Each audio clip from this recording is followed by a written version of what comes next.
Australia और New Guinea के घने वर्षावनों में एक ऐसा पक्षी रहता है जिसकी कला आज भी वैज्ञानिकों को हैरान कर देती है। ये सिर्फ उड़ना या बोलना नहीं जानता, बल्कि अपना खुद का संगीत वाद्य भी तैयार करता है। इस अद्भुत पक्षी का नाम है पाम कोकाटू। प्रजनन का मौसम शुरू होते ही नर पाम कोकाटू जंगल में किसी मजबूत टहनी की तलाश करता है। कई टहनियों को परखने के बाद वह एक सही टहनी चुनता है और अपनी मजबूत चोंच से उसे छोटा और संतुलित आकार देता है। इसके बाद वह किसी खोखले पेड़ या सूखे तने पर बैठकर उस टहनी से लयबद्ध आवाजें निकालता है। यह कोई खेल नहीं होता, बल्कि मादा को प्रभावित करने का उसका अनोखा तरीका होता है। हर नर की ताल और गति थोड़ी अलग होती है, जिससे उसकी पहचान बनती है। वैज्ञानिकों का मानना है कि जानबूझकर किसी औजार की मदद से नियमित ताल बनाना पशु जगत में बेहद दुर्लभ व्यवहार है। यही कारण है कि पाम कोकाटू को पक्षियों की दुनिया का संगीतकार कहा जाता है। जब किसी मादा को उसका यह प्रदर्शन पसंद आ जाता है, तब दोनों मिलकर अपने भविष्य के परिवार की तैयारी शुरू करते हैं। लेकिन इनके लिए घोंसला बनाना आसान काम नहीं है। ये किसी भी पेड़ पर भरोसा नहीं करते। इन्हें ऐसे विशाल और पुराने पेड़ चाहिए जिनके तने में गहरा प्राकृतिक खोखलापन हो। कई बार ऐसा सही स्थान खोजने में कई दिन लग जाते हैं। उचित जगह मिलने के बाद दोनों मिलकर उसे साफ करते हैं। सूखी टहनियां, लकड़ी के छोटे टुकड़े और मुलायम पौधों के रेशे इकट्ठा करके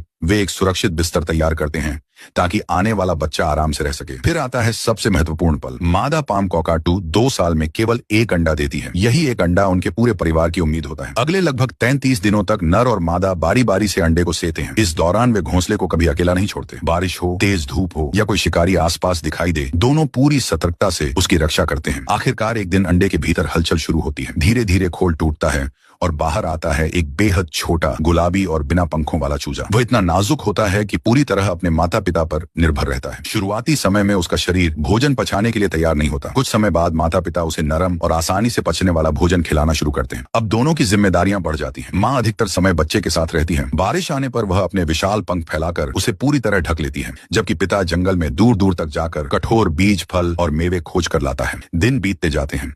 धीरे धीरे चूजे के शरीर पर छोटे छोटे काले पंख निकलने लगते हैं। उसकी ताकत बढ़ने लगती है और अब वह घोंसले के अंदर ही अपने पंख फैलाकर अभ्यास करने लगता है। हर दिन उसकी उड़ान पहले से बेहतर होती जाती है। माता पिता लगातार उसे प्रोत्साहित करते रहते हैं। फिर वह दिन आता है जिसका इंतजार पूरे परिवार को होता है। नन्हा पाम कोकाटू पहली बार घोंसले के किनारे खड़ा होता है। सामने खुला आसमान है और नीचे गहरी ऊंचाई। कुछ पल हिचकिचाने के बाद वह अपने पंख फैलाता है और हवा में छलांग लगा देता है। शुरुआत में उसकी उड़ान थोड़ी डगमगाती है, लेकिन कुछ ही क्षणों में वह संतुलन बना लेता है। अब वह अपने माता पिता की तरह विशाल जंगल के आसमान में आजादी से उड़ रहा होता है। एक छोटी सी टहनी से संगीत रचने वाला यह अनोखा पक्षी हमें सिखाता है कि प्रकृति में बुद्धिमत्ता सिर्फ इंसानों तक सीमित नहीं है। पाम कोकाटू की कहानी ये याद दिलाती है कि धैर्य, समर्पण और परिवार की देखभाल ही जीवन की सबसे खूबसूरत धुन रचते हैं।